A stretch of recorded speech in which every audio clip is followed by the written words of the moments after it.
What was your purpose in getting the guns? Uh, I will, I assume we'll get to the night of August 20th, and Yep. we'll, We're about there. okay. My purpose in getting the guns was to protect myself in case my father or my mother came at me to kill me, or my father came in the room to rape me. That is why I bought the guns. Okay.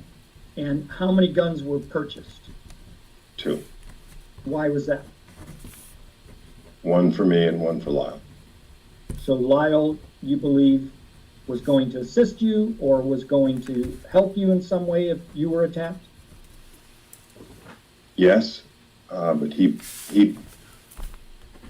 telling Lyle and exposing the family secret, and my dad believing that we were going to go and tell other people, meant that our lives were in extreme danger immediately.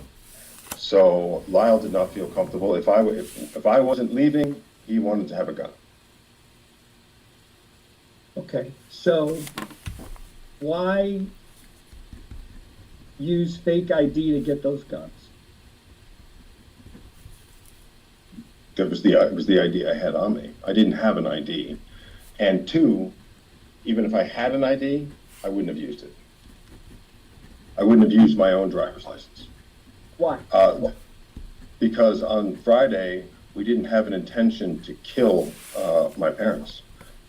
And if we buy the guns and I have my ID and I put my address, then paperwork's going to show up at the house.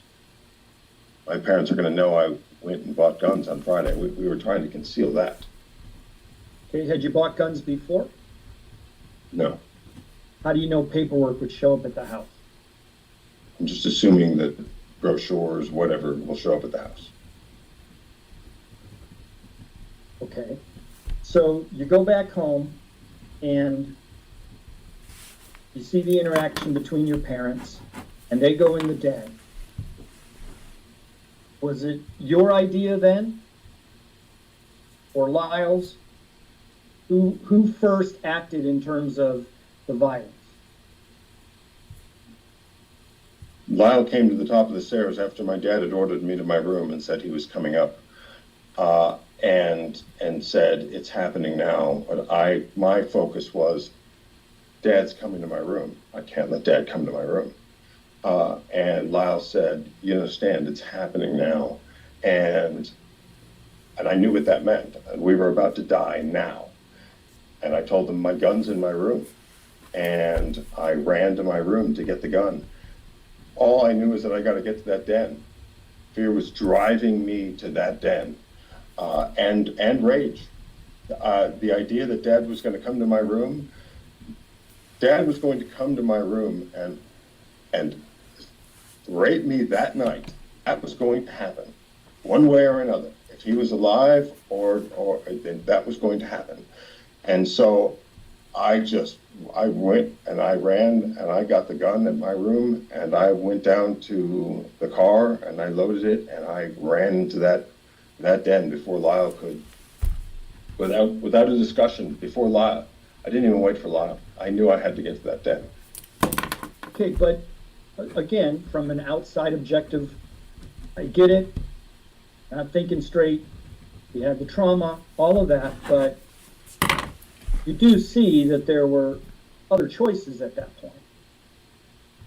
I get that, looking back as a healthy individual today, that there were obviously other choices. When I look back at the 18-year-old that I was, and I don't mean to minimize it by saying I was 18, just the person I was then, and what I believed about the world and my parents, running away was inconceivable. Running away meant death. That was never going to happen. It wouldn't matter where I was. My father sent me on tennis trips when I was 12. He didn't think that I was going to tell anybody or run away. He had no fear of that. He had trained me to believe that running away meant death. I knew it. And so at that car, it's logical. I get it. I'm at the car. Why didn't I get in the car and drive away? I understand that question. And you had a shotgun. Right. It was inconceivable to run away. You would have to live my experience to understand that there was no way I was running away. And if my dad exited that den before I got to that den, I was dead.